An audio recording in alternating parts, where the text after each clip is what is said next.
ესე იგი გევანდელი ის მეორე ადგილოსანი ამ დიდი შეჯიბრის, სადაც სამკვირველი შეჯიბრის თვითონ თან ამას ისტორია აქვს, ერთი ჩოგბურთელი ამოვარდა, გათავისუფლდა ადგილი და ჩავსვივარ ისიც ორჯოხობდა ცოტა ხანი, ვითამაშო, უნდოდა თამაში, ჩაჯდა იმდენ იქნა რომ თავის ჯგუფშიც მაგრა ითამაშა, გავიდა ჯგუფიდან, მოუმატა და ბოლოს გააღწია ფინალში და ფინალში იბრძოლა. აი გუშინ სამმოიგო. ფინალში იბრძოლა, მე მეგონა რომ მოიგებდა, მაგრამ ფინალშიც კარგად იბრძოლა.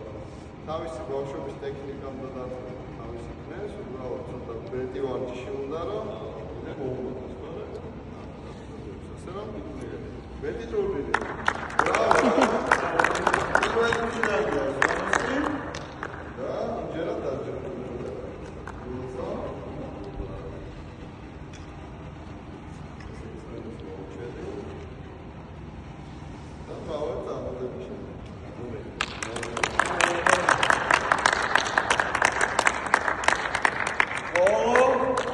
პირველი ადგილი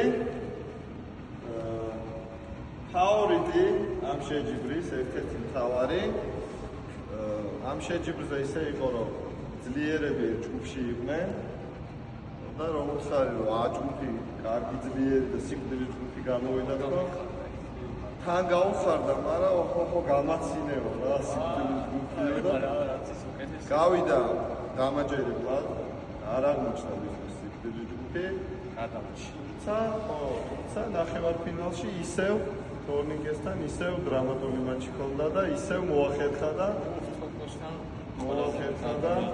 გამოგვიძა გამარჯვება და ფინალშიც დამსახურებულად გაიმარჯვა კიდევ ერთხელ ჩვენი ჩემპიონი გიორგი კაპანაძე გაამართლა ფავორიტის სტატუსი ისევ იმას რომ მოვიგე 4-0-4-1 მე მომწერე ფავორიტი ხარ ხო რაღაც თავიდან არ გეუბნება ასე რომ შემდეგ ტურნირზე თვითონ აპირებს კიდე ძლიერი მოთამაშეების მოყვანას რომ კიდე უფრო გაძლიერდეს ჩვენ ჩემსკენ გამოვუხი რა ო რომ რთული გზა გქონდეს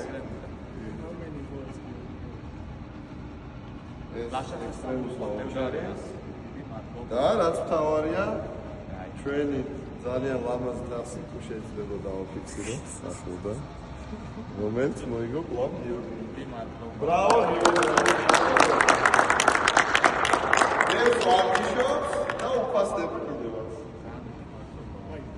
He what's out. სამი ტურნირიდან ორჯერ გავხდი ჩემპიონი და ძალიან ვაღებია დიდმოწყობა სამში.